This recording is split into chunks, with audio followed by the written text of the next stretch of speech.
లోపలే ఇది నా ల్యాండు, ఇది వాళ్ళ ల్యాండు అని చెప్పేసి అందరూ వచ్చి ఇది నాది అని ఆక్రమించుకోవడానికి దౌర్జన్యానికి దిగుతున్నారు.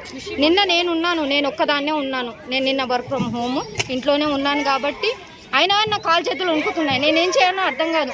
ఒక పర్సన్ వచ్చేసి ఒక 4-5 ఎవరు అని అంటే ఇంకా రిలీజియస్ డిస్ప్యూట్ చేయడానికి కూడా ముస్లిమ్స్ ఒక కార్లో వచ్చారు. మీరు కావాలంటే మేము వీడియోస్ కూడా షేర్ చేస్తాం. మా దగ్గర అన్ని ప్రూఫ్స్ ఉన్నాయి సార్. లిటరల్లీ ఎంత భయానకరమైన స్థితి అని అంటే అవన్నీ జేసీపీతో కూల్ చేస్తున్నాను. నేను ఒక్కదాన్ని ఉన్నాను, ఏం చేయలేని పరిస్థితి. మా గ్రూప్లో మా లేడీస్కి అందరికి చెప్పినాం. ఎంతమంది ఉంటారు సార్ వర్కింగ్ డేస్లోనే ఇది కావాలంటే ఆర్గేజ్ చేస్తాం. నిన్న ఒకటి అని అనుకుంటే సార్ 6 months 1 year బ్యాక్ కూడా రోడ్ నెంబర్ 1లో జరిగింది. అప్పుడు ఎలా చేశారు? అప్పుడు కూడా జేసీపీ తీసుకొని వచ్చారు సార్.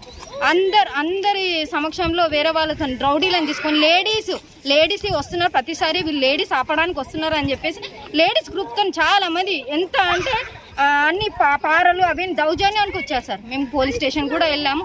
వాళ్ళ సమక్షంలో మేము రక్షణ కూడా కోరుతున్నాము.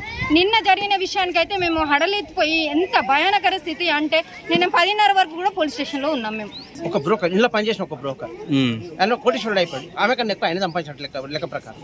ఇంత మీన్ టైం లోపల అంతా అయిపోయినాక ఈ గేట్లు కూలగొడుతున్నప్పుడు మా వాళ్ళు వెళ్ళి అడిగారు, ఎందుకండి అక్కడ కూలగొడుతున్నారు, వాళ్ళు కొత్త వెంచర్ ఇస్తున్నారు, గవర్నమెంట్ అమ్ముకుంటుంది కదా అసెంట్ ల్యాండ్, దానికోసం తీస్తున్నాం అని చెప్పినప్పుడు ఎందుకు తీస్తున్నాం అని చెప్పి మా వాళ్ళు అందరూ అడిగితే ఇది గేటెడ్ కమ్యూనిటీ కాదన్నది. అరే గేటెడ్ కమ్యూనిటీ కాదు కదా అని చెప్పి ఈ బ్రోచర్ చూసారు మా వాళ్ళు. చూస్తే గేట్ ముందున్న కార్లు కూడా ఇవ్వమంటారా మీకు అని.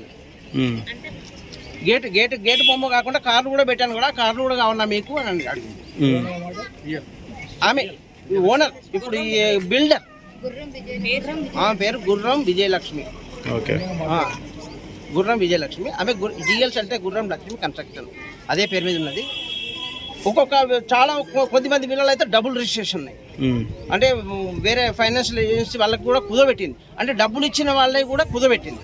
అందులో నేను కూడా ఒక్కనే.